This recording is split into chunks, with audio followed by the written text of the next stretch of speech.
నమస్తే, నేను గోపాల్ రెడ్డి.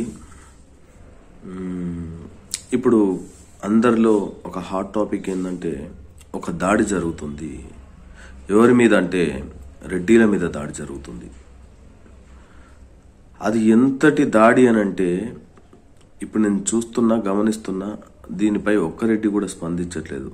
అంటే జనరల్గా రెడ్డి అనేటోడు స్పందించడు. ఎందుకంటే పల్లెటూర్లలో చిన్న బడుగు బలహీన పేద మధ్యతరగతి అన్ని కులాలతోటి తమ కులంగా కలుపుగోలుగా ఉండే పెద్ద కాపు ఈ రెడ్డి.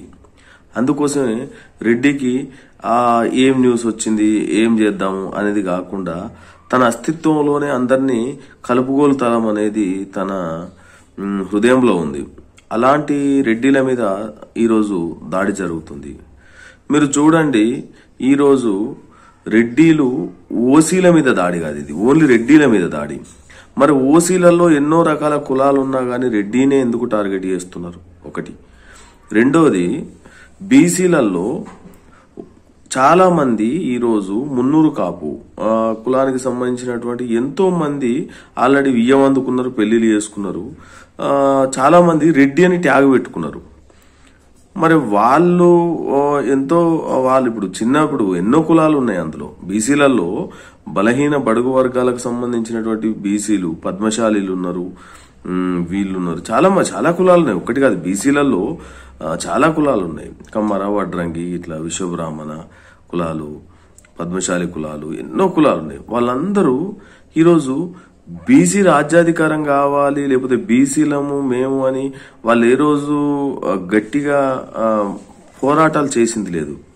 అందులో కొంతమంది తమ రాజకీయ స్వార్థ ప్రయోజనాల కోసము వాళ్ళు ఇలాంటి వాళ్ళ ఓటు బ్యాంకు మలుచుకోవడానికి మాత్రమే పనిచేస్తున్నారు. ఇది ఎందుకంటే ఈ దాడి నేను ఎందుకు అనుకుంటా అంటే ఇది ఒక పైశాచిక చర్య.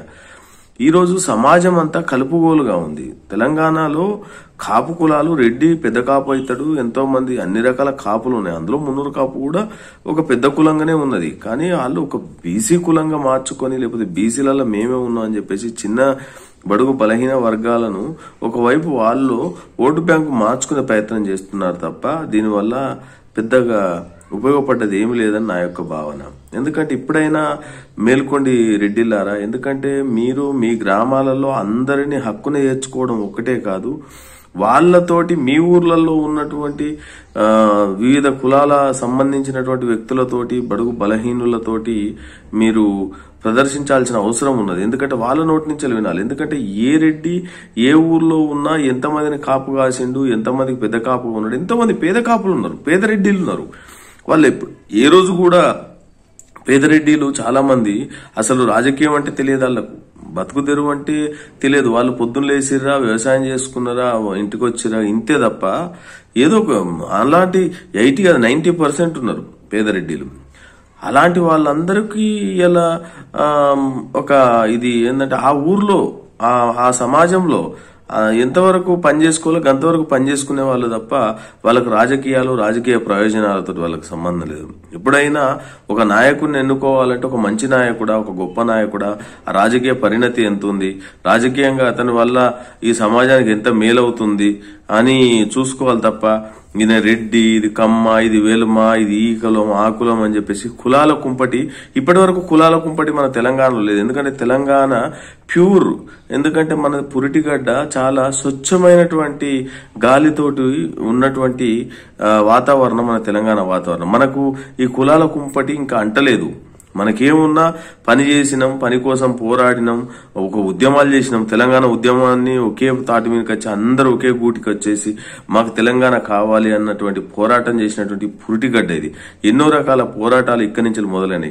అలాంటి పోరాట స్ఫూర్తితోటి మనం మసులుకొని అందులో నిజాయితీగా నిబద్ధతతో ఉన్నటువంటి నాయకుడు ఎవరు, ఆ సమాజంలో ఎవరిని మనం గుర్తించి ఎవరిని మంచి నాయకుడిని ఎన్నుకోవాలనే ప్రజలకి ఇలా ప్రజాస్వామ్యం ఉంది. ఇది రిజర్వేషన్ అనే వ్యవస్థలలో ఒక మంచి నాయకుడిని ఎన్నుకున్నప్పుడు 100% ఆ నాయకుడు ఈ సమాజానికి ఉపయోగపడతాడు. మళ్ళీ ఒక్క నుంచి ఆ నాయకుడు కంటిన్యూ ఉంటున్నాడు. ఎప్పుడైతే నాయకుడిగా ఒక అవకాశం ప్రజలు ఇచ్చారో ఆ ప్రజలు ఇచ్చినప్పుడు ఆ పనిలో ఉన్న నిబద్ధతతోటి ప్రజలందరికీ ఏ విధంగా సహాయం చేయాలి, ఏ విధంగా ఈ ప్రజలందరినీ నేను గొప్ప చేయాలి, ఫలాలు అందించాలి, ప్రభుత్వాన్ని ప్రజలకు ఒక వారధిగా నిల్చుండి అందరితోటి బాగా మమేకమై కలిసిపోవాలి తప్ప నీకు అధికారం వచ్చేంత వరకు మీలో పోరాటం కనిపిస్తుంది. అధికారం వచ్చేంత వరకు ఆ పోరాటంతో పాటుగా ఉద్యమం కనిపిస్తుంది. ఎప్పుడైతే అధికారం రాగానే కొమ్ములు వచ్చేస్తున్నాయి. ఎందుకు ఈ ప్రజలే కదా ఒక పేద గుండె కొట్టుకుంటే మీకు గద్దెక్కిర్రు. అలాంటి గద్దెను ఎక్కిన తర్వాత గద్దిస్తున్నారు. ఇది చాలా మంచి పరిణామం కాదు, శుభ పరిణామం కాదు. ఎందుకంటే రాజకీయాలలో అందరికీ ఏంటంటే ఎప్పుడు గాని రెచ్చగొట్టే ధోరణిలు అనేది ఇంకా మానుకోవాలి. ఎందుకంటే ఇన్నాళ్ళని రెచ్చగొడుతూ ప్రజలను మభ్యపెడుతూ బతుకుతారు. ప్రజలలో ఒక చైతన్యం వచ్చేంత వరకే మీ యొక్క అది ఉంటది. ఎంత పెద్ద మహామహులే ఈ రోజు ఎందుకు పనికి రాకుండా కాలగర్భంలో కలిసిపోయారు. నువ్వు ఎన్ని రోజులు ఒక మనిషి పుట్టినప్పుడు నీకు ఒక పేరు పెట్టిరు, ఆ పేరు కోసం నువ్వు పని చేయి, ఆ మంచి చేసిపో. నువ్వు ఎప్పటికి ఉండేటోడు కాదు, ఎవరు ఉండేటోళ్ళు కాదు.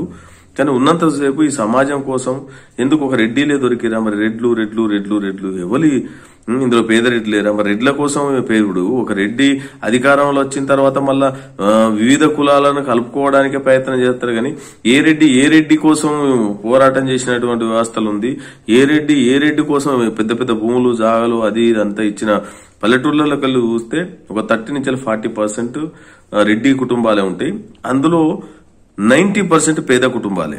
90% వీళ్ళందరి కోసం ఇవాళ ఊళ్ళో పనులు కల్పించుకుంటూ వాళ్ళతో ఒకటిగా గడుపుతూ అందరితోటి మమేకమైపోతున్నటువంటి కుటుంబాలే ఉన్నాయి తప్ప ఖచ్చితంగా రాజకీయ ప్రలోభాల కోసము, రాజకీయ లబ్ధి కోసము, లేకపోతే ఏదో వస్తుంది అని చెప్పేటువంటి కుటుంబాలు చాలా తక్కువ.